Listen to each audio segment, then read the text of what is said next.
他被罵是狗血的偽科學，卻能霸屏央視黃金檔21年，播了1000多期。他是標題黨的祖師爺，卻能創下收視率神話。他就是走進科學。無論劇情多麼狗血，還是會讓人義無反顧地看下去，也是無數人童年的陰影。有人說他打開了科學禁忌的大門，也有人噴他是騙子欄目，掛羊頭賣狗肉。從這檔節目掛在央視開始就飽受爭議，精妙的選題和奇妙的反轉往往使人捶胸頓足。行走的屍體、僵屍男孩、半夜鬼拉燈、天降神兵、夺命水警等等，走进科学竟是圍繞着怪力亂神、玄幻驚悚。無人樓道深夜為何頻頻作響？千年古剎半夜為何出現怪異的腳步聲？狗子進入命案凶宅為何會莫名狂吠？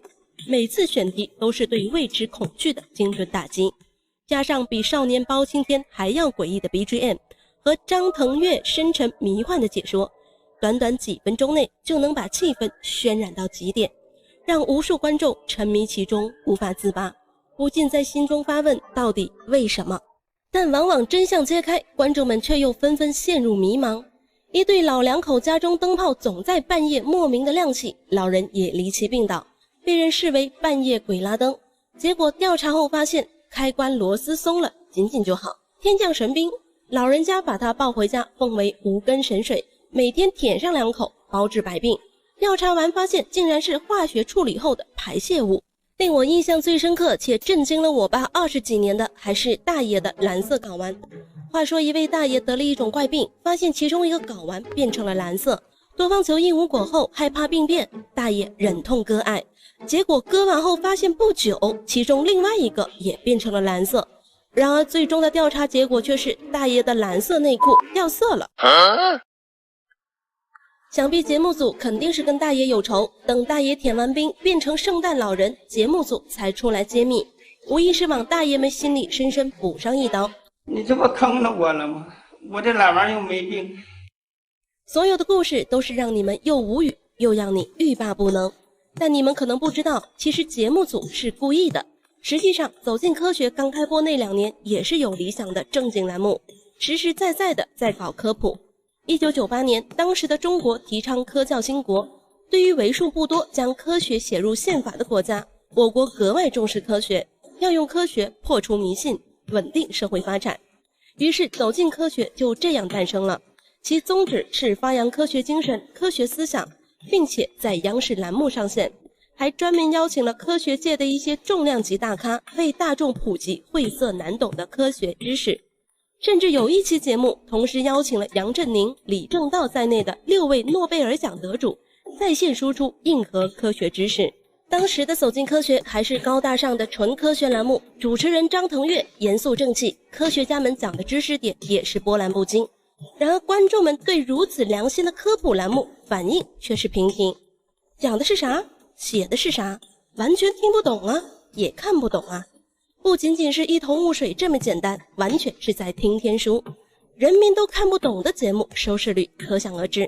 並且呢，2003年央視還出台了欄目警示以及末位淘汰條例。走進科學因為收視率太差，收到了黃牌警告，面臨停播的風險。終於在2004年，走進科學迎來了他生命中的貴人，此人叫張國飛，一位央視普通員工競聘成為走進科學的制片人。曾參與創辦今日說法的他，很清楚觀眾們愛看什麼，更是能精準地捕捉節目主題的原意，是走進科學而非走進科學。於是剛剛上任就開始大規模的改革動工，甚至定下了自創的節目權重，選題吸引人為第一，故事曲折為第二，視覺衝擊力強為第三，而最權威的科學解釋被放在了最末。就是如此本末倒置的節目，卻徹底拯救了走進科學的收視率。改版後的節目收視率一路飆升，自此走進科學就踏上了標題黨的不歸路。但是很快走进科学就因為太過偏離主題，受到了大型報刊的點名批評，囉嗦胡扯、搞笑、偽科學，無數網民也開始對走進科學口誅筆伐。終於不正經的走進科學走過了6個年頭之後，終究沒有扛住輿論的謾罵，在2019年尾停播，再次回歸正經的科普。那麼走進科學真的是譁眾取寵嗎？他們並不知道的是，走进科學的受众根本不是高尖的精英人才，在当时的中国有很多老人就没有讀過書，年龄小一點的呢，很多也都是半文盲。從新聞網公開的一組數據就能知道，1982年中國成人文盲率 34%， 什麼概念呢？5個成年人裡就有可能有2個是文盲。當時可不像現在，整個村裡未必有一個大學生。出身農村的我在這方面深有體會，因為沒有文化，大家對未知的事物總能聯想到怪力亂神上面去。甚至有些村民生病了，首先去的不是醫院，而是請法師道長來做法。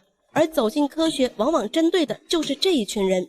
當然，我并不是說如今我國文盲率減少完全是走進科學的功勞，但是當你看到爺爺奶奶都看得樂呵呵的，甚至覺得他雷人的時候，說明他已經完成了自己的使命，事了拂去衣，深藏功與名。